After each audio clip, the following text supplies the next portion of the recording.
Welcome to the Kindness Project, the podcast designed to share stories of kindness and share how kindness can make positive change in our world, one small act at a time. This time on the Kindness Project, Pixar Movies, Chad and Dave, and we're part two of our interview with Leon Logothetis, host of the Kindness Diaries. Are we really that happy though, Charlotte? I mean, we are the world's 17th happiest podcast, but are we really that happy? No. Welcome, my friends, to the Kindness Project, the world's 17th happiest podcast in the world. We hope. Are we really that happy?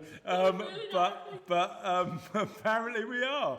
And I'm joined by a girl who makes... We're not happy, we're just crazy. I'm joined by a lady, a girl, who makes my life... how do I best describe it? It's complicated. Now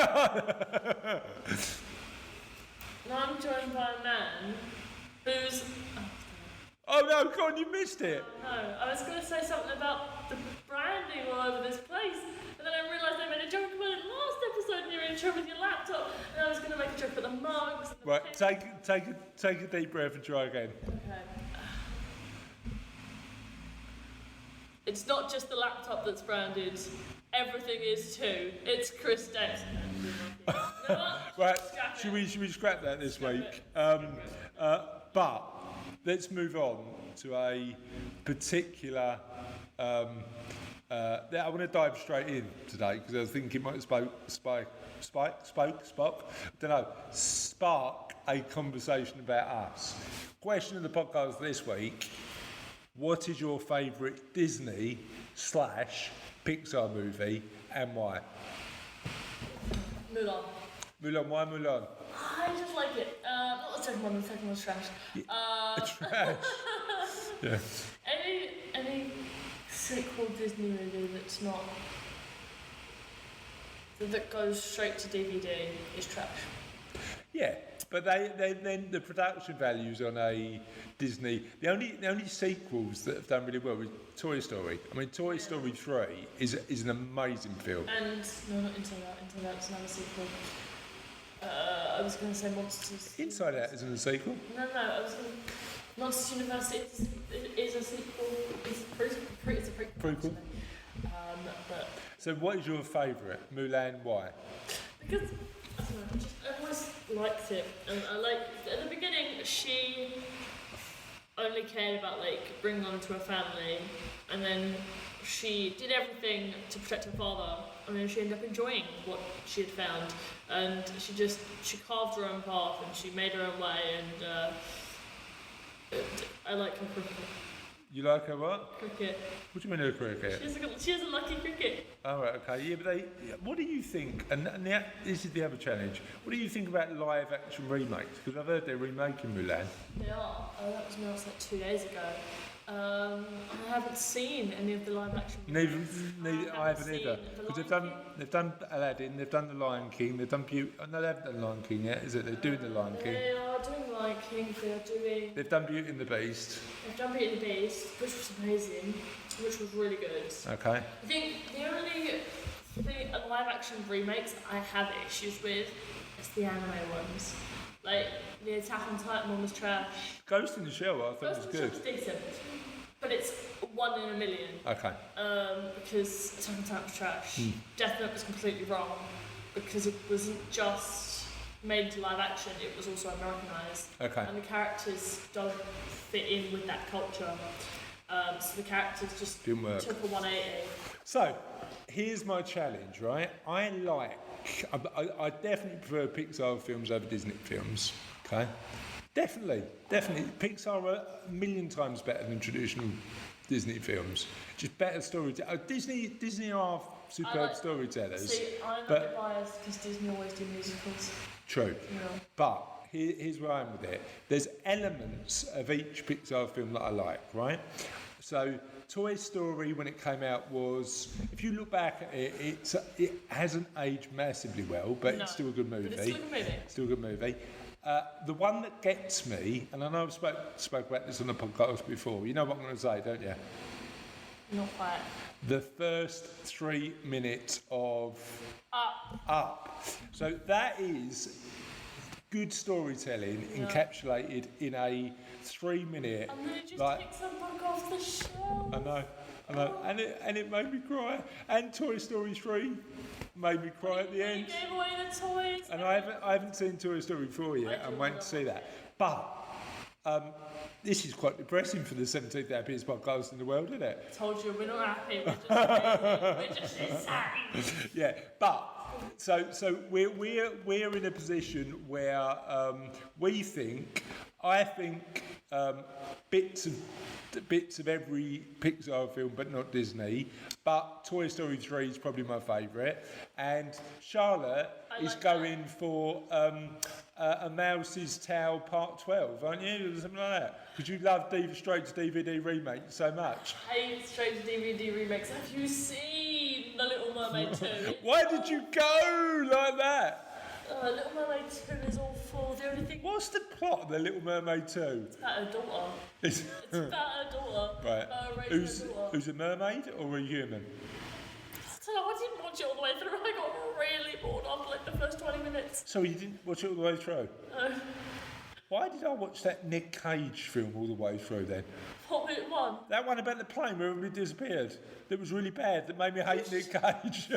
Remember that? Remember that period when I hated Nick Cage? You still hate Nick Cage? Oh, did you? Right. You sent me that pillow. I can't. I was like, don't you hate Nick Cage? Right.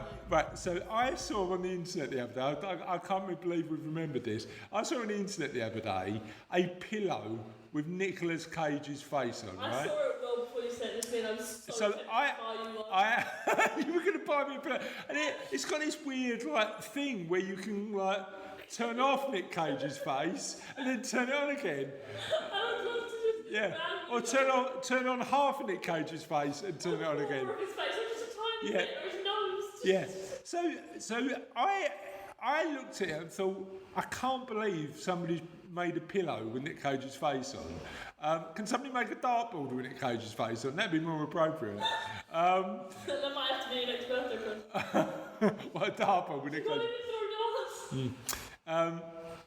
So you did Nick Cage every time. Yeah. So there's a pillow apparently with Nick Cage's face on. I was so tempted to go there for you for your birthday last year, and I was just gonna joke. It was a nice joke.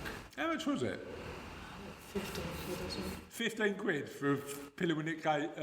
I'm surprised you don't receive money to receive a pillow with Nick Cage's face on. Anyway.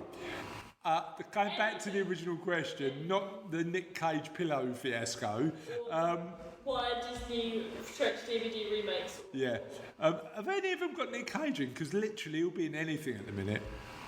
No? Who's the most famous actor in a Disney? I swear they keep reusing him. I've not really caught up with Disney. I'm stuck on Glee. Okay, yeah, you are a bit on Glee. What's the favourite song on Glee at the minute? Proud Mary.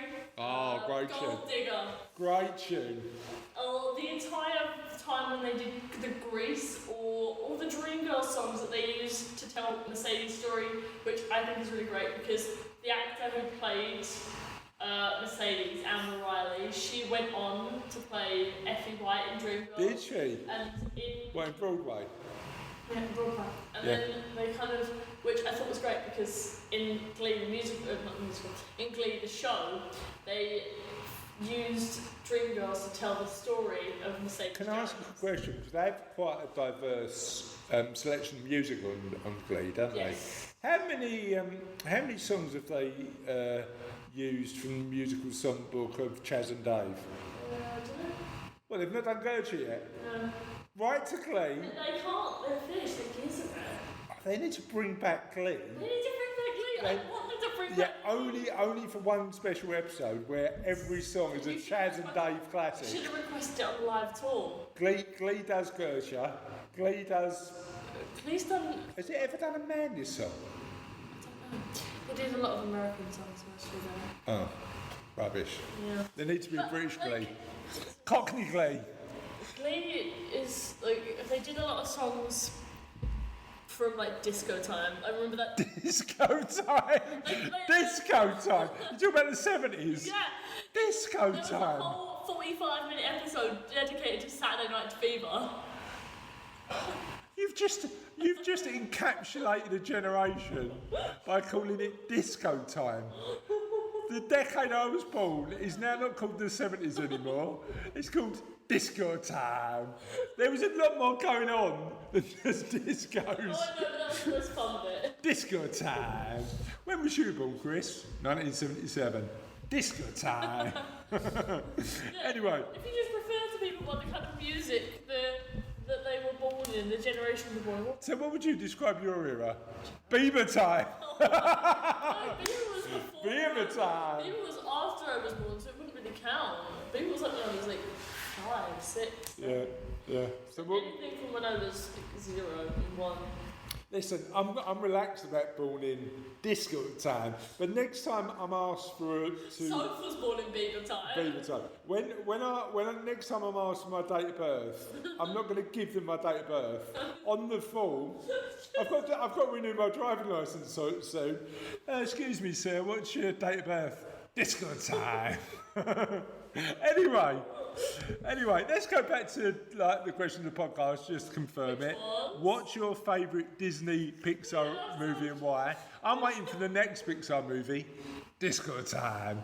And you can get in touch with us at Disco Time at the Kindness Brand. No, it's just, we have the internet, apparently. All right. It's a good thing. So the email?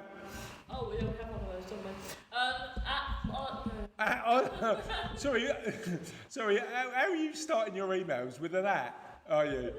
On thekindnessproject.co.uk, and then it's at Ola Kindness, and then it's the Kindness Project on Facebook, and we're just going to do the other set. I got to them all, didn't I? Can we start an email address that's just disco time?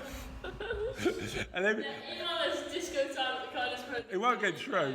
But if you're listening, just do us a favour. My Twitter thing is at Chris Dames, but you get a prize. I will buy you a piece of Kindness Project merch if you tweet me with the words disco time. Can we have that printed on a... Figure out a song from my version of disco time. Yeah. Can we have that printed on a t-shirt? Yeah, Kindness Project disco I time. still want it's the end printed at the bottom. Tis the end! Tis the end. As soon as you finish your mug, you look down and it's tis the end. I like it. You finished your tea. I like it. So that's how you can get in touch with us. I think we've done that justice, haven't we? At Holokindness. At Holokindness at Twitter. Hollow at the Kindness Project. We're all over Facebook and all over the website. Get in touch with us, please do. With an answer to your question, what's your favourite Disney time? Disney Pixar movie and why? And when's disco time is the official, unofficial question of the podcast. Hashtag when's disco time. Hashtag when's disco time. Should we get on with the show? Go on then. Disco time. Disco time. So today we have got the second part of our interview with Leon Logothetis, who was very kind enough to send us a book. We spoke to him about that book, Be More Kind. Spoke to him about his Netflix documentary where he travels the world relying on the kindness of strangers, and loads more besides, including questions of the podcast. Shall we listen to the second part? I love in the first series of your show the homeless guy who said, look, I'll make sure I look after you. I mean, I to have nothing and to still have that generosity, that must have been an amazing experience, right? Well, I mean, he taught me two really beautiful things. One, that kindness is free. Yeah. You don't have to have a lot to be kind. In fact, you don't have to have anything to be kind. Yeah. And two, the true wealth is in our hearts, not in our wallets. Yeah, true. I really like that. So, any specific kind inspirations for you, or just sort of the humanity that people you get to meet while you're on your travels? Also, people that I've spoken to in my life, friends who've shown up when I've needed them. Yeah. Things like that. Yeah. So, Charlotte, do you want to ask a question? You've got a list. I like the list. Yeah, pick. You can pick anyone from the list. Oh, we've already done all the ones up to 8. Yeah. Okay. What's the next big adventure? Believe it or not, I'm going to be travelling from Scotland to Singapore Okay. Nice. for Kindness Diaries Season 3 in a yellow submarine. Amazing. No, I'm joking, it's not really a yellow submarine. Oh, Amazing. that's a shame. Well, that would have been a shame. Hopefully, it's more reliable than the motorbike. So what are you travelling in? I haven't decided yet, but it's probably going to be the same as Kindness Diaries Season 2, which is a 50-year-old VW Beetle. Yeah. So what is it about yellow? Because a lot of your vehicles are yellow, aren't they? Yellow is the universal colour of happiness. Okay, cool. I like it. Like smiley faces and emojis. Yeah, exactly. It's yellow. Everything's yellow. I like it. I mean, you've got Season 3 coming up. So the journey from Scotland to where is genuine? Singapore. Scotland. How do you pick where you start and finish? Well, the first season was Los Angeles circumnavigation around the world. Yeah. That, when you hear circumnavigation, it feels interesting, you want to watch. Yeah. The second one is Alaska to Argentina. That's kind of a North to south. Yeah. And this one, it's diagonal. It's like Scotland to Singapore. If you tell someone, I'm going to drive from Scotland to Singapore, first of all, they'll think you're a nut job. and secondly, they'll be like, wow, I want to watch that. Yeah, cool. Where were you starting in Scotland? In the Highlands. Okay, so sort of super north. Like the first series, as I said, I'm still waiting to catch up on the second series. What was different between filming the two, and what did you learn from the second series that you didn't learn from the first? The second series, I felt like I was more open. I was more willing to share my truth on camera. Okay. First season, I was a little bit hesitant, but the second season is a lot more emotional. Yeah. It's a lot more. We cry in the first season too, but the second season, do you like dogs? We do love dogs. Yeah. Wait till you get to episode 8 of season 2. Oof. Okay. The thing is, I've read the book, so I know some of your history with dogs, but I'll save Charlotte from that experience. I gotta watch it all. You're gonna have to watch it all now, aren't you? You're gonna have to watch it all. I need to know what happens. In terms of your travels, do you think there's a place where kindness stands out the most in the world, and why? I would say that I went to Bhutan in season 1, where they have a thing called gross national happiness. Yes, I love it. I love that idea. Something so beautiful about that. It was really, really profoundly wonderful. They were very, very kind people. They came from their hearts in a very lovely way. Yeah, well, I like that, and that measure of the success of a country over and above just the cash is a more worthy one, isn't it? Why do you think it's such a happy place?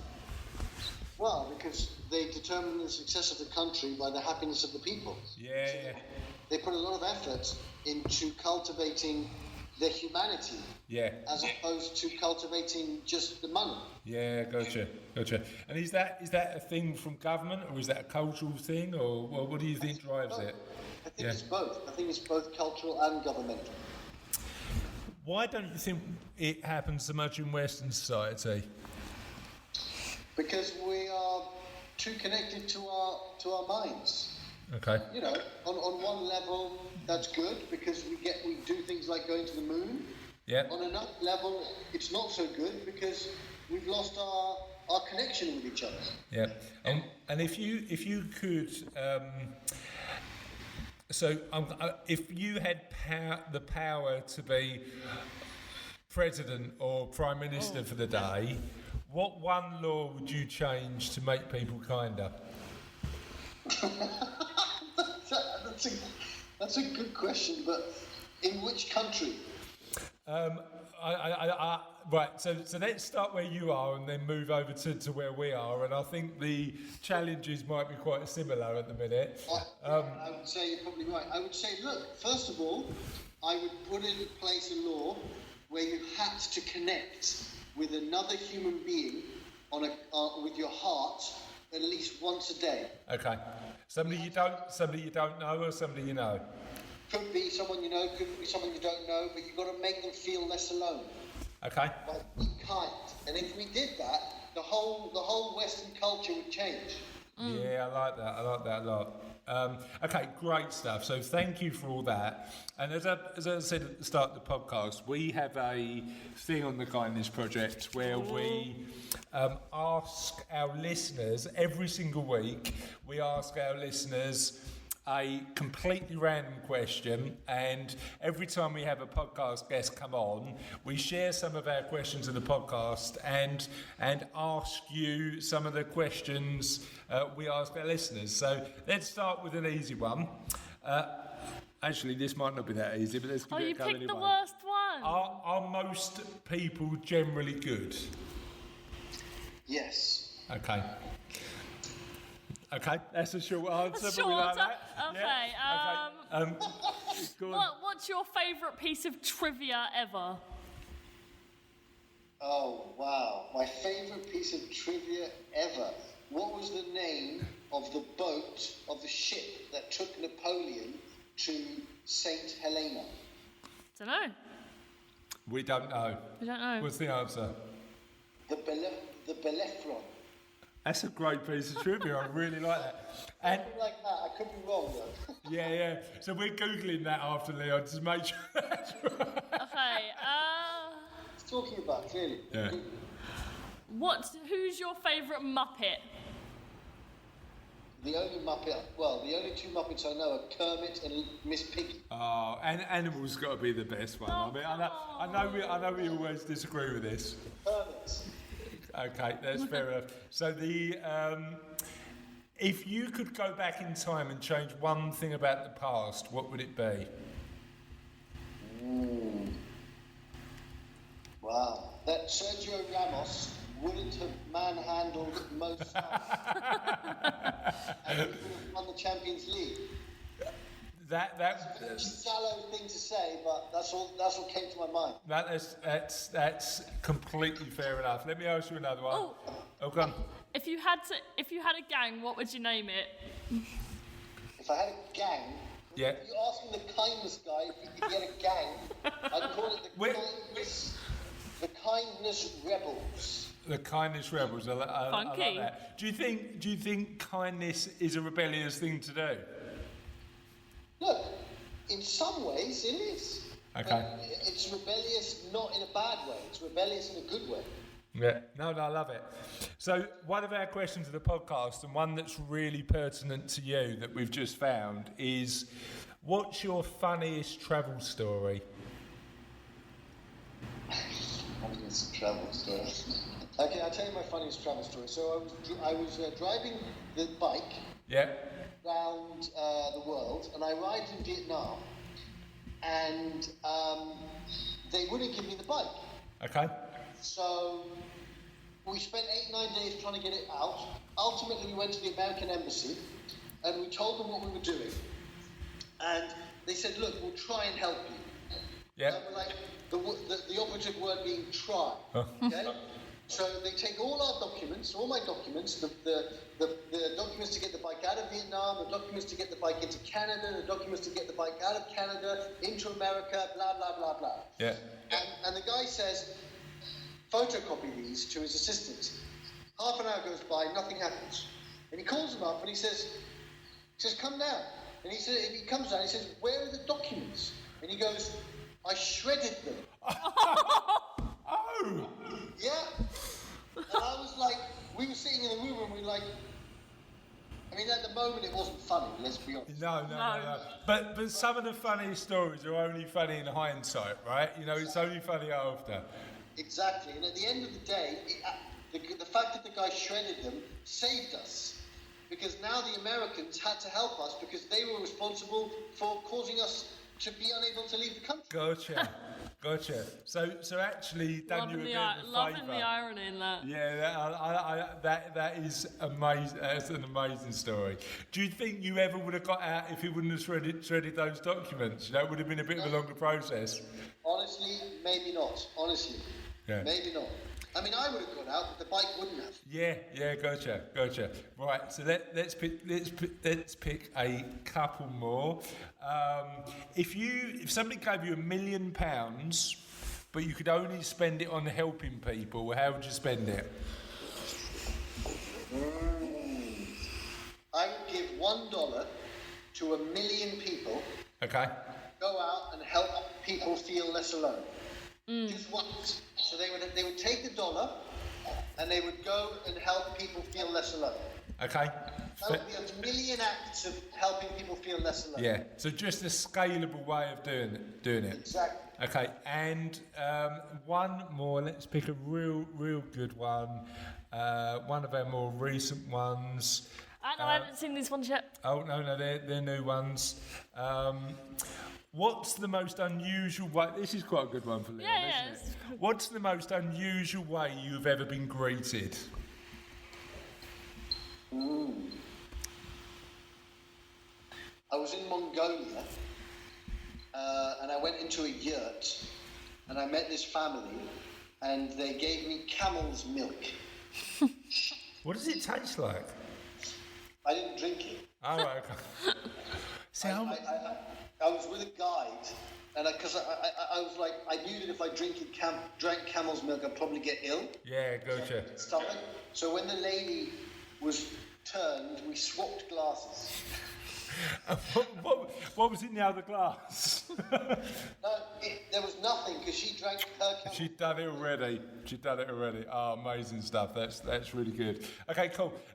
And if our listeners want to know more about the book, want to know more about the Netflix series, and want to know more about you, where's the best place to go on the web or anywhere to find out a bit more about you? On Instagram, they can find me at The Kindness Guy. Okay. And on Netflix, they can find me at The Kindness Diaries on Netflix. Fab. Thank you so much for your time during our interview today. I've really enjoyed it. And good luck with the third adventure. Thank you so much. No worries. Cheers, mate. Thank you. So that was pretty decent, wasn't it? Yeah, if I remember correctly.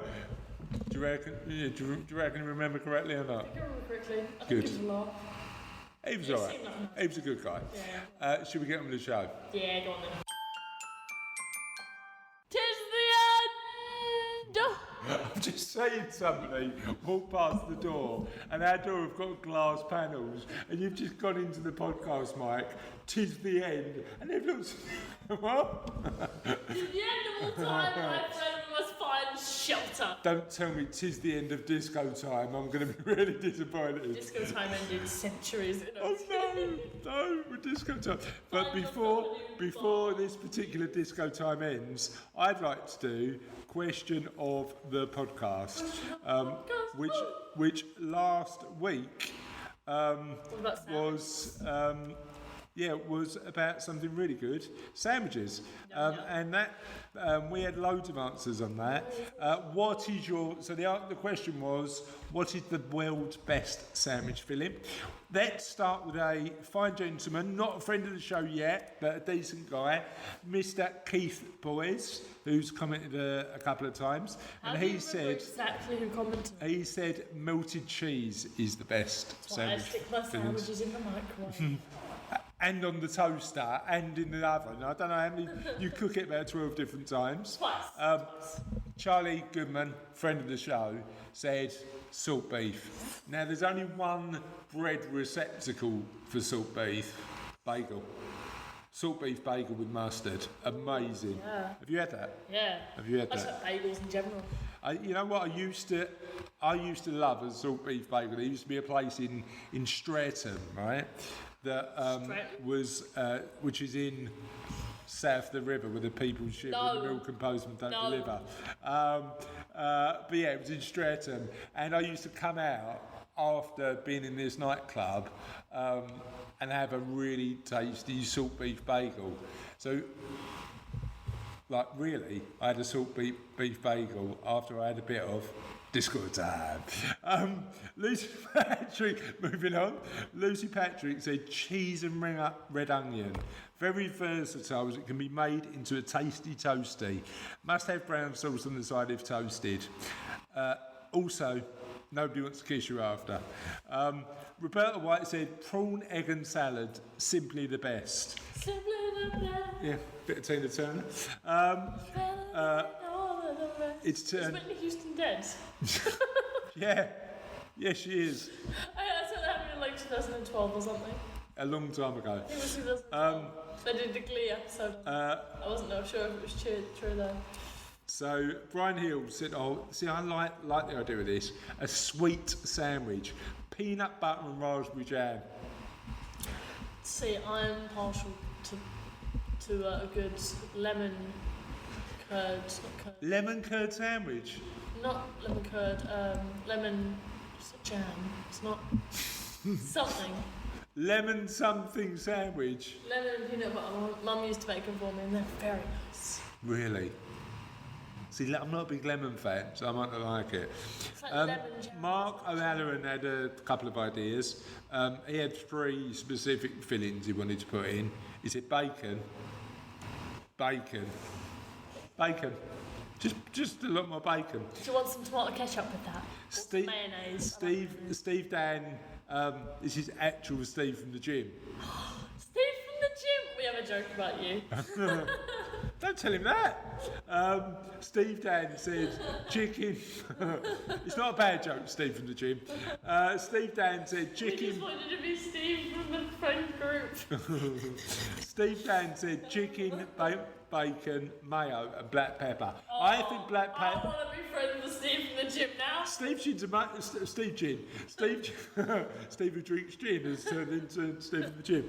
Is amazing. Jess Lake said ham and cheese. Victor Sachs is very specific. Said Skippy super chunk peanut butter and banana. Oh, peanut butter and banana, yes. Elliot Smith said standard cheese for me, don't need to overcomplicate it. Heidi Ball said toasted cheese, and Alan Bowley went for a good old-fashioned BL&T. See, if we're talking pre-packed sandwiches from places like Tesco's, I always enjoy their breakfast triple, which is sausage, egg, bacon, tomato ketchup, and their chicken stuffing and bacon. It has mayonnaise in it. It sounds like it was good. And Leon Ahmed had a comment, said peanut butter and banana on multi-seed brown bread. I sound like an M&S advert. Peanut butter and banana on multi-seed brown. This is Go on and do it. They're enjoying peanut butter and banana on multi-seeded brown breads today at M&S. It's disco time. It'll fill you up like nothing else. Hit the sweet and savoury notes all at once. So that is everybody's sandwich filling for this particular edition of the podcast. Oh. On that note, would you like to say bye? Bye. See you later. We're off.